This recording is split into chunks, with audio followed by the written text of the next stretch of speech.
Serious, what was the dirtiest trick ever pulled in the history of war? Dirtiest trick that was conceived but not used was British scientists formulating a plan of dropping anthrax-laced linseed cakes into cattle fields as a bio-nuke of sorts once it worked up the food chain. After initial experiments destroyed pretty much all life on the island they used, they decided that possibly killing off everything in continental Europe probably wasn't a good idea. In the trenches of France of World War I, General Monash was given with the unenviable task of punching through the German line to claim the French town of Le Hamel. The way that Monash went about doing this was both revolutionary and bloody sneaky. The German forces were well equipped and well fortified, reinforced with heavy artillery and machine guns. The troops were very well trained. Faced by these odds, Monash began to condition the German forces. Every day at dawn, he would let loose a barrage of smoke bombs followed by mustard gas canisters. The Germans, following their training, would equip themselves with gas masks which protected them.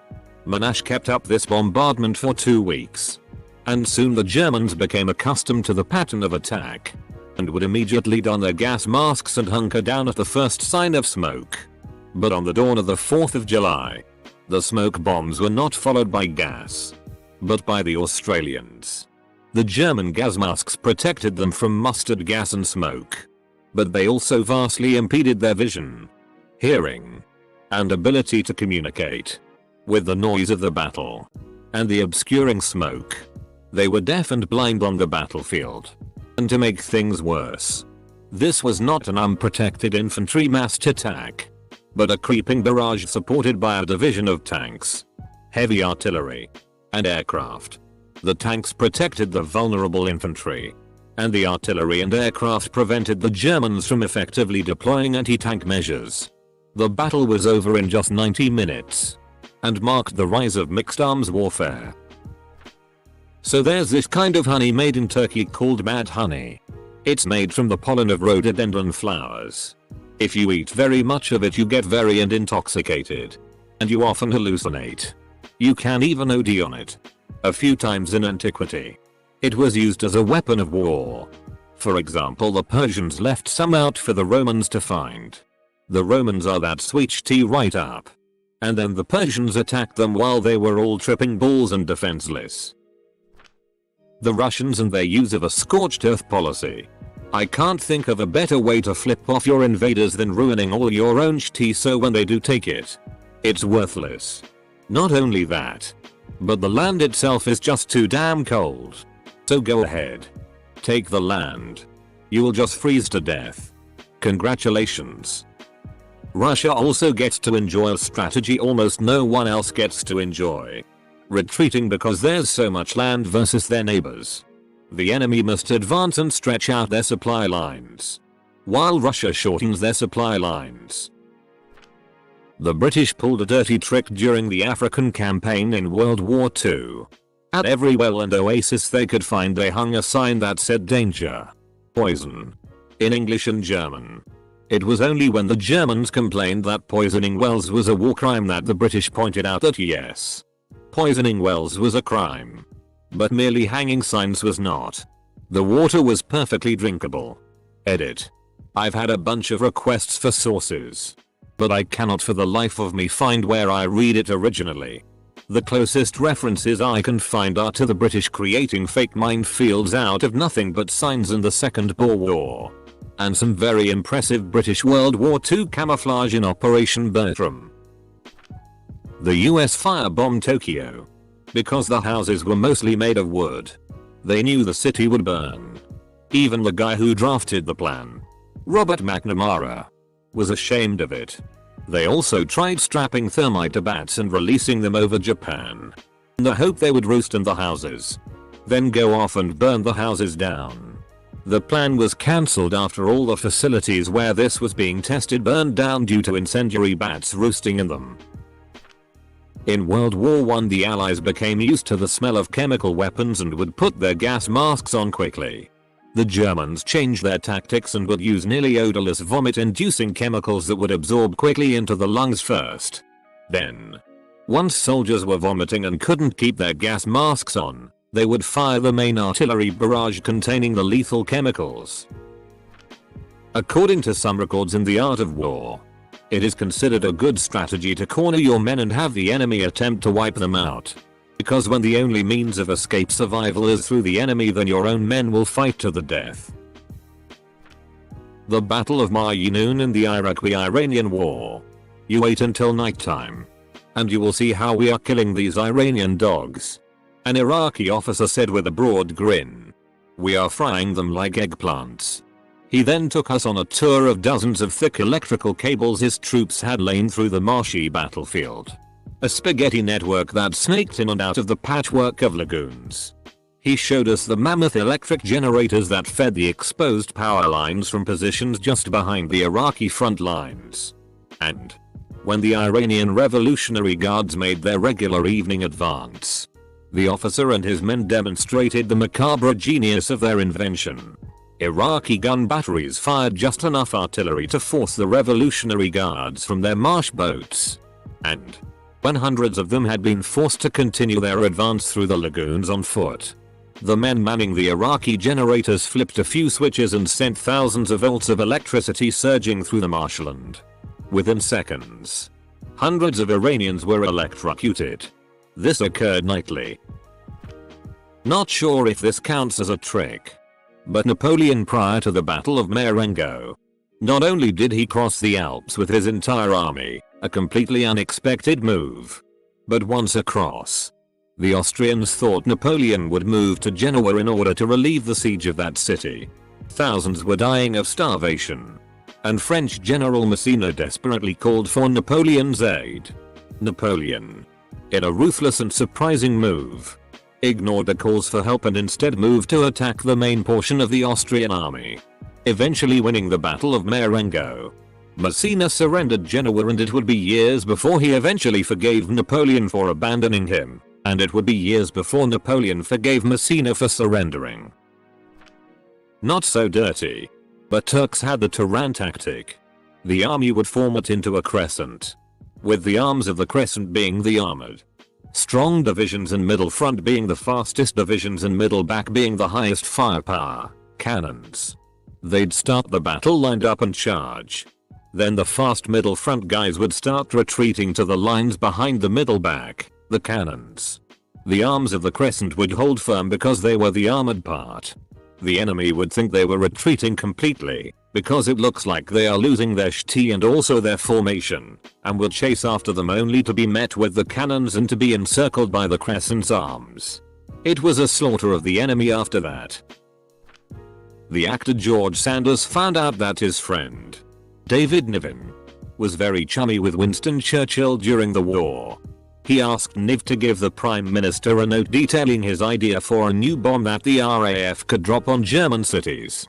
It would be exactly the same as all the old bombs, except it would have a wind-activated siren attached to it.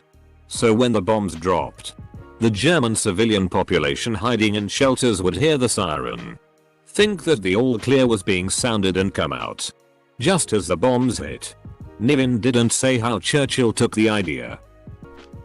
During the Second World War, German forces would rig crooked wall paintings to explode when straightened with hopes that it would kill Allied officers when they came in to set up command posts.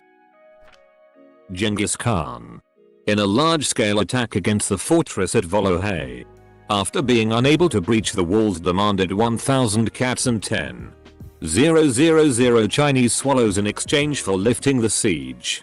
When the defenders sent out the animals, Genghis took them and tied tufts of cotton to their tails and ignited them.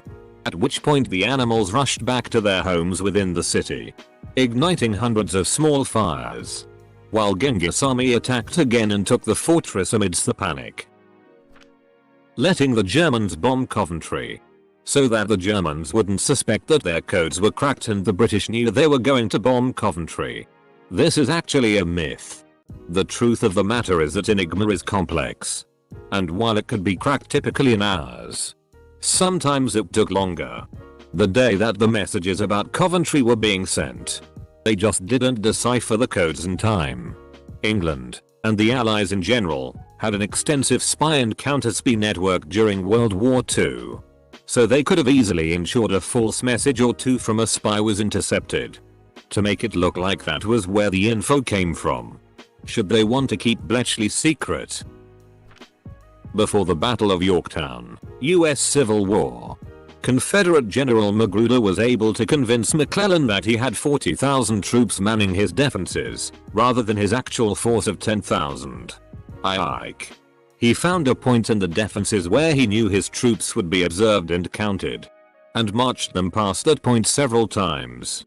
McClellan had 120,000 troops and superior artillery, but like always, hesitated to attack even with superior numbers. He also thought that another general was approaching with 60,000 men, close to the actual number, and didn't want to attack Magruder's 40,000 and be hit by the 60,000 as well. So he waited for his own reinforcements and more reconnaissance. If he had attacked Magruder, he would have overwhelmed him and been able to prepare for Johnston's arrival. Instead, he waited to attack until Magruder's forces were reinforced. Johnston arrived and added even more troops, and the Confederates were eventually able to slip away from the battle with only 300 casualties. TLDR. Magruder marched troops in a circle past his enemies, making 10,000 men look like 40,000, causing the cautious McClellan to hesitate and waste the opportunity. Hopefully it hasn't been mentioned already, but some of the USA's tricks during the Cold War to assassinate Fidel Castro were pretty mad. One idea attempted by the CIA included putting thallium salts into his shoes so that his beard, eyebrows and body hair to fall out. It was considered that this would cause his downfall as no one would take him seriously after that. Maybe not the dirtiest, but according to my point of view a very unethical trick. Near the end of the Great War, Italy and Austria signed a contract of peace on the 3rd of November 1918. The Austrians thought that the contract was valid from the moment the signature was written. But in fact the contract became valid on the several days after the 3rd of November. But the Austrian troops have already started to travel back home. Thus South Tyrol was unprotected.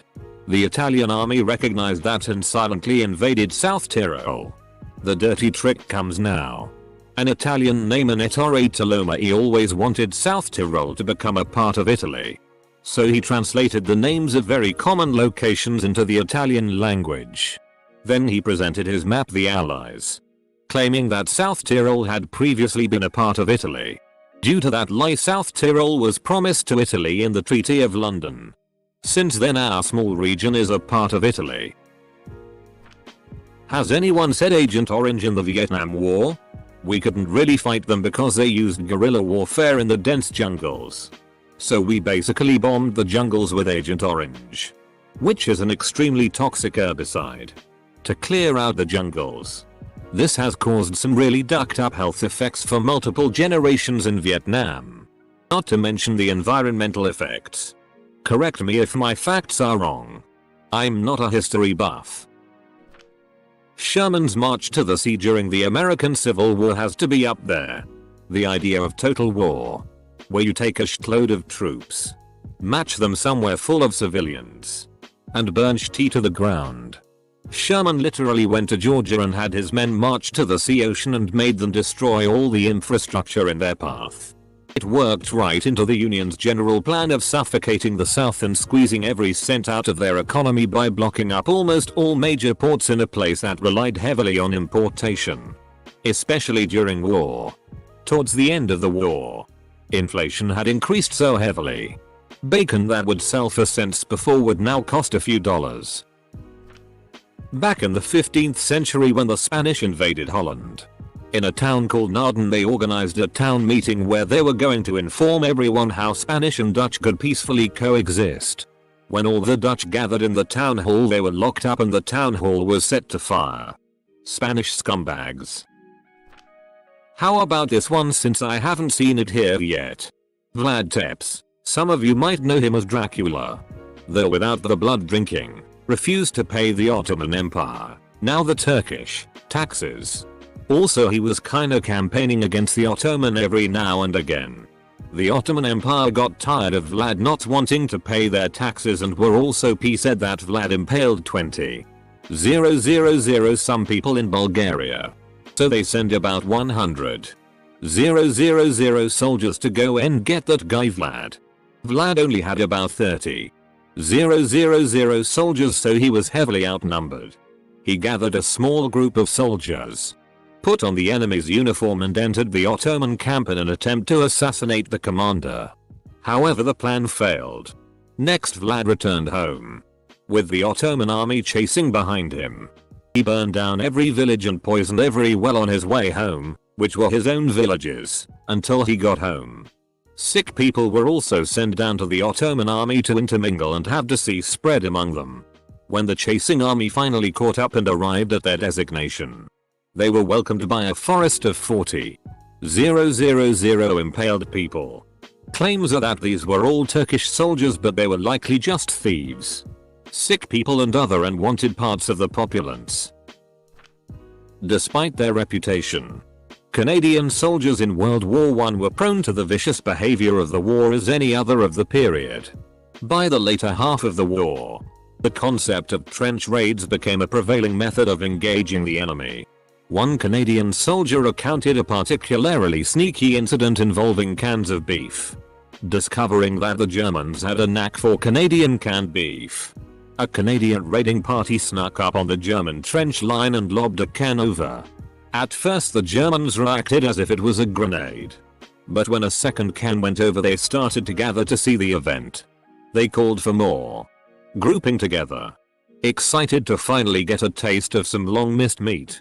Eventually, once a large enough group had gathered, the Canadian soldiers called out, "Eat this," and lobbed all their grenades in on their quarry. For more stories like this, I highly recommend Tim Cook's At the Sharp End and Stormtroops on a readable and comprehensive guide to Canadian infantrymen in World War I. Probably during World War II, when the British adopted radar. The radar allowed them to see the location, speed, and direction of travel of German bombers in the night. It was hugely successful. And this is where the trickery comes in. In order to protect this technological advantage, Britain instead launched a propaganda campaign claiming ducking carrots gave you night sight. The British Ministry of Health even backed it up. This spread like wildfire throughout the world. Your parents probably still tell you carrots improve your sight. It's all a lie. When the Great Wall of China was built to keep out the Mongols, one tactic was to lead a small suicide charge at the wall.